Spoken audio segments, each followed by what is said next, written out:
Hello. Continuing my top 10 through the decades, we are now in the top 10 favorite 90s horror films. Now, from 90s on, I've put in a rule. No remakes. They can be sequels or they can be original films, but they cannot be remakes.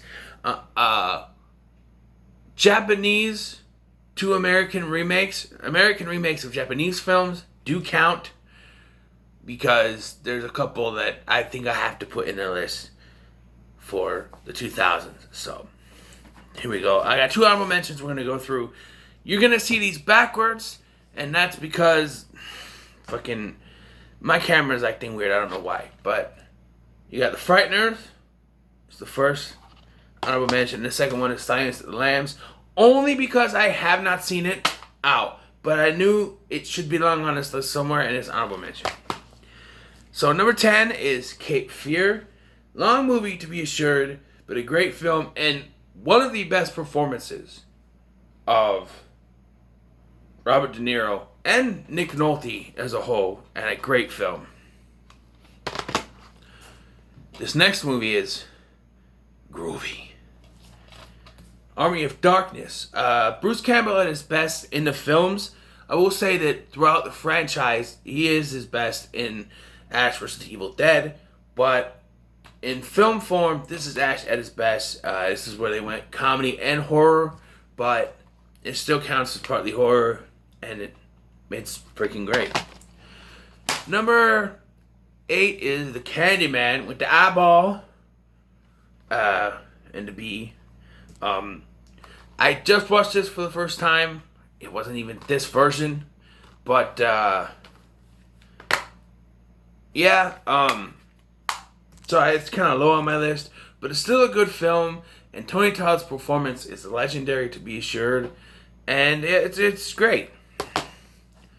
Number 7 is a Leprechaun, me dear. That's right, Leprechaun. I enjoy watching these films every year around St. Patty's Day, and, you know, the first 3 films are in my favorites of this franchise, with now Back to the Hood and Returns being up there as well. But yeah, absolutely love Leprechaun. First movie is great. Next, number 6.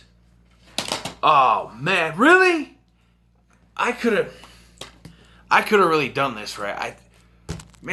I should have swapped them around, but I like this movie better than Leprechaun, so I didn't. Man, I totally fucked up this list. I could have seriously had fun with this.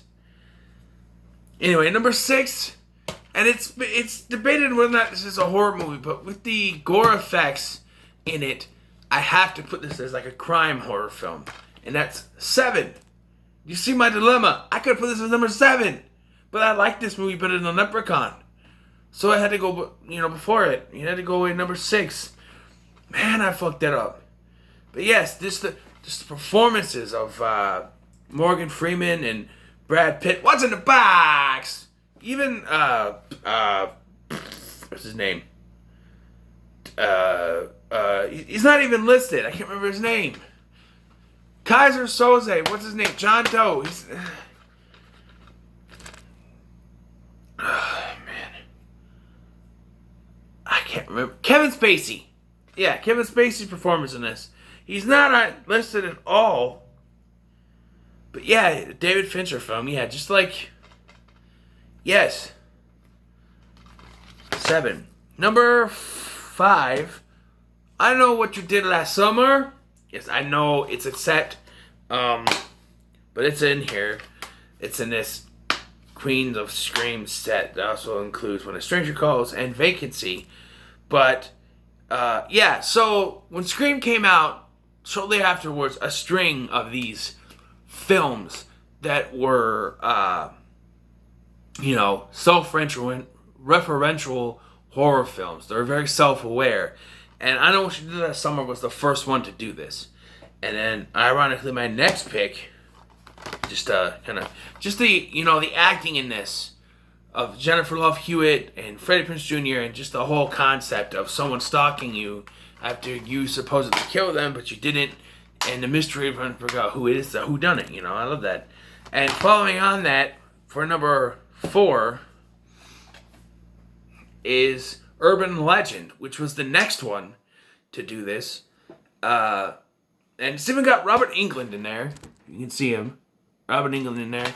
And yeah, and it's got that self-referential. The self-referential in here is not like horror movies like on Scream, but it's urban legends. The self-referential. Oh, the urban legend. Oh, you're trying to do this. There's even a scene where Mike Rosenbaum is like, oh, I get it. This is where you tell the babysitter that the call's coming from inside the house, but there's just one problem. I'm not a babysitter. And any other voice on the other line goes, no, this is the one urban about the lady who tried to dry her dog off by putting her in the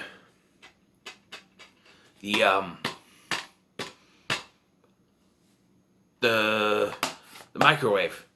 So yeah, very good film. And number 3 is The Faculty, which came out the very same year as Urban Legend, and I like it a little bit more. The acting is great. The idea of this alien invasion coming in, that these teenagers have to fight off this alien invasion, and no one believes in that, even even if you were to tell someone and they did believe you, much as we see in the film, they can get taken over, and then, you don't have an ally anymore. Ready for some controversy, because okay. Number 2 is the Halloween Curse of Michael Myers producer's cut. I remember I first watched the theatrical cut of this, and I was like, this is shit. The editing sucks. Just the whole storyline is dropped halfway through the film. It sucks. But when you watch this version, it's a complete version. It's the version that you were supposed to see. It was shown to a bunch of fucking 14-year-olds that wouldn't know a good film if it was on their arse. Alright?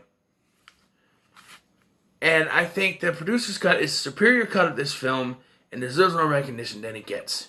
Alright? Number 1, of course, is Scream. Yes, what else can I say? Scream is what really started my, march into horror. It was Child's Play when I was little. Scream kind of revitalized that, and then when my great-grandmother died, I got all her horror movies, and that's what really started me going. Freddy vs. Jason, Nightmare on Elm Street, stuff like that. And yeah, and this film was really what kickstarted it, but yes, Scream.